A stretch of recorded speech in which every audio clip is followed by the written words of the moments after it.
মহানায়িকা সুচিত্রা সেন তার অন্তরাল জীবনটাকে যথারীতি উপভোগ করতেন।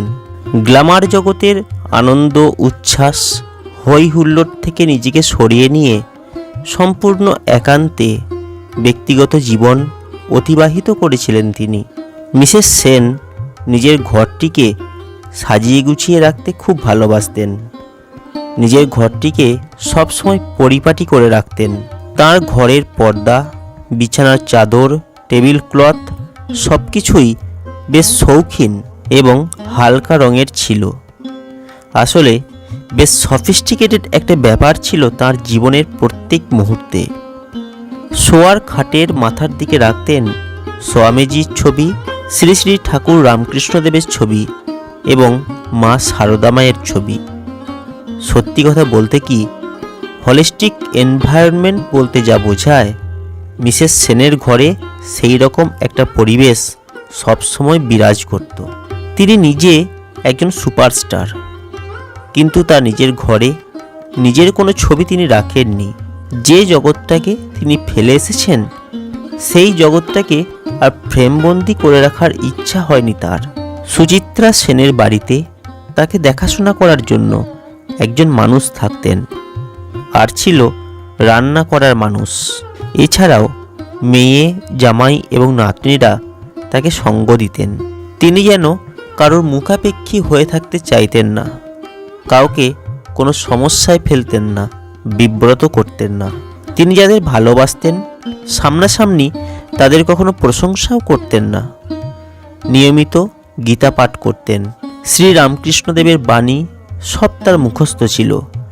এছাড়াও তিনি পড়তেন শ্রী চৈতন্য চরিতামৃত। তাঁর স্মৃতিশক্তি ছিল অদ্ভুত রকমের ভালো। তিনি কথায় কথায় শ্রী চৈতন্যদেবের কথা বলতেন। বেশ সুর করে তিনি ধর্মগ্রন্থ পাঠ করতেন। এছাড়াও ভাষার উপরে তার অসম্ভব একটা দক্ষতা ছিল। আসলে তার মধ্যে একটা ম্যাগনেটিক পাওয়ার ছিল। তার গলার স্বর, তার কথা বলার ধরন সবই ছিল আকর্ষণীয়। তবে শেষের দিকে তিনি হাঁটতে চলতে পারতেন না, কিছুটা সমস্যা হতো, আর সেজন্য তিনি প্রায় সময় বসেই থাকতেন। তবে অন্তরাল জীবনে থাকলেও এই সমাজের প্রতি দায়বদ্ধ ছিলেন তিনি। একটা ঘটনার কথা বলি। তখন সদ্য আয়লা ঝড় হয়েছে। সুন্দরবনের মানুষরা সেই ঝড়ে খুবই সমস্যার মধ্যে পড়েছিল। আগরহাটিতে স্বামী রঙ্গনাথন মহারাজের নামে একটা হাসপাতাল আছে। অনেক মানুষ আয়লা ঝড়ের পরে সেই হাসপাতালে গিয়ে আশ্রয় নিয়েছিলেন। সুচিত্রা সেন সেই মানুষগুলিকে সাহায্য করার জন্য গুড়, চিড়ে, দুধের বোতল এবং আরও অন্যান্য প্রয়োজনীয় জিনিসপত্র কিনে দিয়েছিলেন। তিনি যখন রোগশয্যায় শুয়েছিলেন তখনও তিনি চাইতেন এই সমাজের সকলেই ভালো থাকুক এবং চাইতেন শ্রী শ্রী ঠাকুর রামকৃষ্ণের বাণী যাতে সকল মানুষের মঙ্গল সাধন করে। তিনি মনে প্রাণে শ্রী রামকৃষ্ণদেবকে গুরুর পদে বরণ করেছিলেন।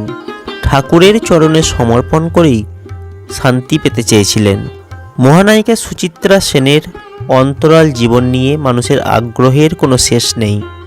সকলেই জানতে চায় মহানায়িকা সুচিত্রা সেন কেন অন্তরালে চলে গেলেন, অন্তরাল জীবন কেমন ছিল তার। সুচিত্রা সেনের ব্যক্তিগত জীবন নিয়ে দু চারটি কথা আজকের এই ভিডিওতে আলোচনা করলাম। কেমন লাগলো আজকের এই ভিডিওটি কমেন্টের মাধ্যমে জানাবেন। যদি ভালো লেগে থাকে অবশ্যই ভিডিওটিকে লাইক করবেন, শেয়ার করবেন, আর এই চ্যানেলটিকে অবশ্যই সাবস্ক্রাইব করবেন। আজকের ভিডিও এখানে শেষ করছি। ভালো থাকবেন।